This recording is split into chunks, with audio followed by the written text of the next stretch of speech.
अस्सलामुअलैकुम एवरीवन, मैं हूँ सोविया। Welcome back our channel queen सोविया। सो गाइज, मुझे कुछ बोलना है आप सभी को। ये है कि मेरे पहले जो वीडियोस मैंने पोस्ट किया था मालाला यूसुफ जाए, तो वो बंगाली में था। तो आप सभी ने मुझे कमेंट किया कि लैंग्वेज प्रॉब्लम क्या है ना। रियली मुझे हिंदी अच्छे से नहीं आता, आप सभी देख सकते हैं अभी भी मेरे हिंदी कितना बेकार के है। तो इसलिए मैं बंगाली में किया था, बट अभी मैं ट्राई करूँगी जो भी वीडियोस करूँ या हिंदी में करने में ट्राई करूँगी, क्योंकि मैं नहीं करती हूँ क्योंकि मुझे नहीं आते अच्छे से। तो मुझे लगा चलो बंगाली में, और वो बुक थे तो मुझे अच्छे से पढ़ना था, तो इसलिए मैं बंगाली में कि चलो अभी मैं ट्राई करूँगी हिंदी में करने का, कि मैं जो भी वीडियोस करूँ। और हाँ, आज मैं एक वीडियोस करने वाला हूँ, और आज जो वीडियोस है वो हमारे कंट्री को लेकर, जो हमारे कंट्री का एक हिस्ट्री है ना, हम सभी जानते हैं कि बहुत बड़ा हिस्ट्री है। तो मुझे मेरे जानने का दिल था कि कहाँ से स्टार्ट हुई थी, मतलब जो दूसरे कंट्री से जो लोग आए थे हमारे कंट्री में, जो बिज़नेस किया उन्होंने, ऐसे बहुत कुछ हुआ था ना। तो मुझे दिल था जानने का कि स्टार्ट कहाँ से हुई थी। तो मैं जान गया, तो मैं आप सभी से भी शेयर करूँगी। तो चलिए आज का वीडियो स्टार्ट करें।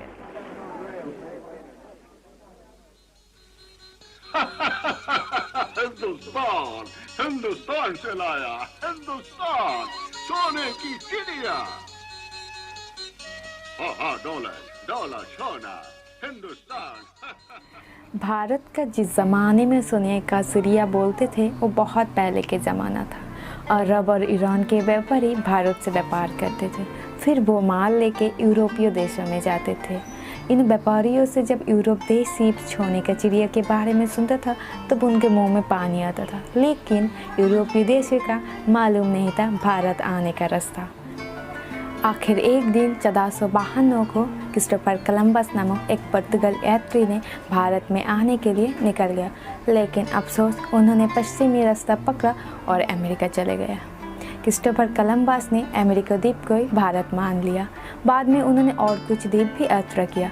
वहाँ पे बहुत सारे आदिवासी थे और आदिवासी का रंग था लाल, और उन्होंने भारत समझा और उस आदिवासी का नाम दे दिया रेड इंडिया। बस एक दो के अंदर पुर्तगाल से और एक यात्री सोने का चिड़िया ढूंढने के लिए निकल गया। 22 मई 1498 के उनके जहाज़ मालाबार तट पर कालीकट पहुंचा। उस जहाज़ का कप्तान का नाम था वास्को दा गामा। बहुत मुश्किलों से वास्को दा गामा भारत में पहुंच गया। उस समय कालीकट पर सामोरी नामक एक राजा का शासन था। वास्को दा गामा सामोरी के दरबार गई और उनको बहुत कीमती भेंट दी, और सामोरी ने उनको स्वागत की। फिर वास्को दा गामा ने सामोरी के राज्य व्यापार करने के लिए इजाज़त मांगी, और वो बहुत जल्दी मिल गई।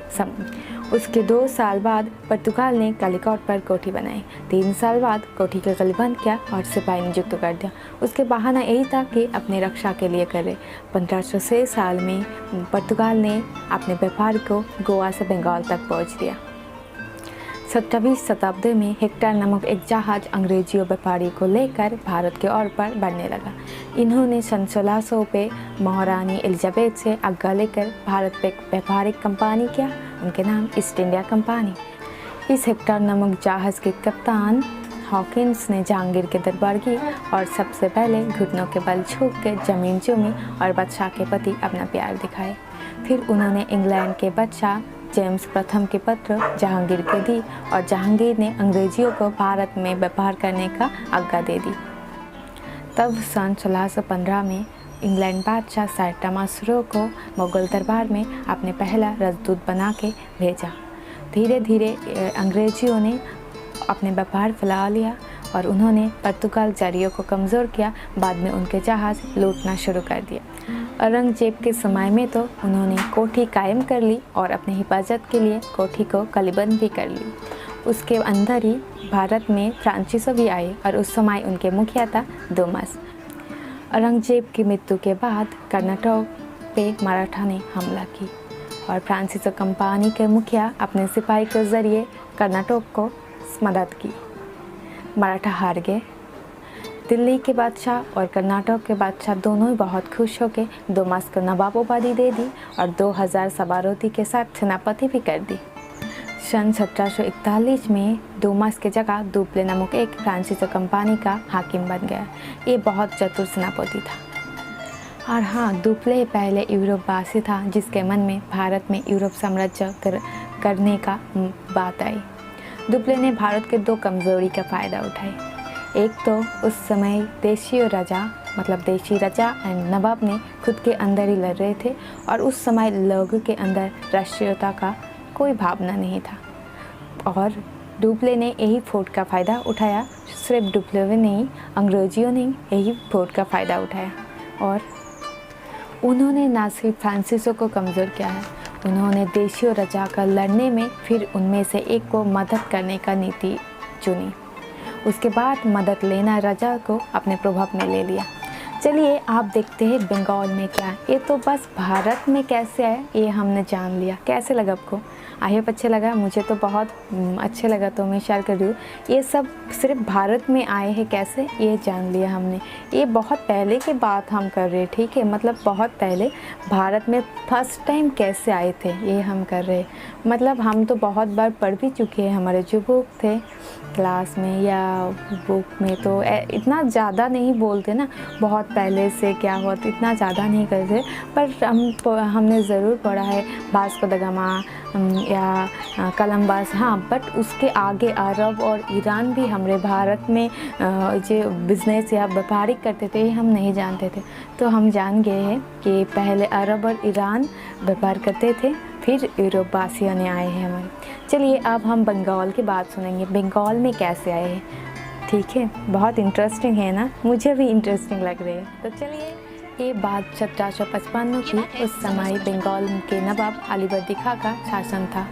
अंग्रेजियों ने अमृतसर व्यापारी से मिलकर बंगाल में हमला करने का नीति चुनी, लेकिन बंगाल के शासक अलीवर्दी खां ने उनकी एक भी चाल ना चलने दी।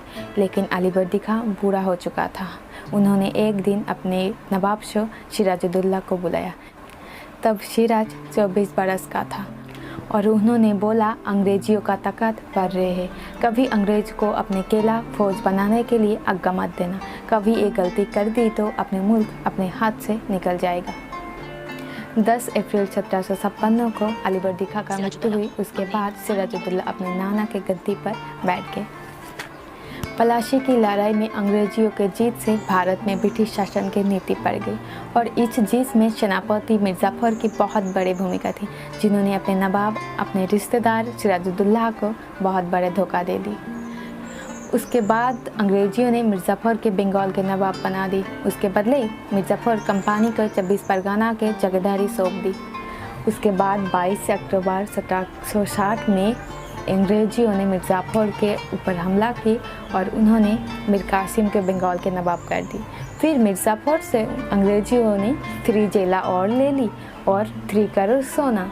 ऐसे ही उसके बाद उन्होंने गया दिल्ली पे मुगल साम्राज्यों के पास। फिर ऐसे ही सारे बंगाल और धीरे धीरे सारे अंग्रेजियों के ऊपर चले गए। तो ऐसे ही मुझे अच्छा लगा, अच्छा नहीं लगा कि आप सभी को, मुझे अच्छा लगा। मुझे कुछ पहले पता था, कुछ नहीं बहुत, बट इतना ज़्यादा नहीं कि पहले कौन आए थे। तो ऐसे ही मैंने शेयर किया और इसके बाद तो आप सभी शायद जानते हैं, हम भी जानते हैं। इसके बाद ऐसे ही फिर मुगल से ले लिया, फिर सारे ऐसे ही हो गया। तो आप लोग चाहे तो हम और एक दिन भी ऐसे ही इस टॉपिक को लेकर और भी वीडियो कर सकते हैं, बट अभी मुझे यही शेयर करना था। और हाँ गाइस, मेरे हिंदी थोड़ा ख़राब हुई तो रियली सॉरी, आप समझ लेना मैं क्या बोलना चाहिए, ठीक है, क्योंकि हिंदी अच्छा नहीं है। हाँ गाइस, और एक बात, कोई अपने दिल पे मत लीजिएगा कि हाँ अपने कंट्री को लेके वीडियो कर, ऐसे कुछ भी नहीं गाइस। मुझे बस ये जानना था और मैंने जाना और आप सभी से शेयर किया। और ऐसे मैं सभी देश को रिस्पेक्ट करती हूँ और सभी देश के वासियों की बहुत रिस्पेक्ट एंड बहुत प्यार करती हूँ। सो ऐसे कुछ भी नहीं। और हाँ, मुझे खुद ही बहुत कंट्री में ट्रैवल करना है, मेरा ड्रीम है। तो ऐसे कुछ भी नहीं, बस मुझे जानना था और मैं आप सभी से शेयर किया, क्योंकि मैं वीडियोस नहीं अपलोड कर रही, तो ये वीडियोस में अपलोड कर दी, बस यही है। तो तब तक के लिए खुदा हाफिज़।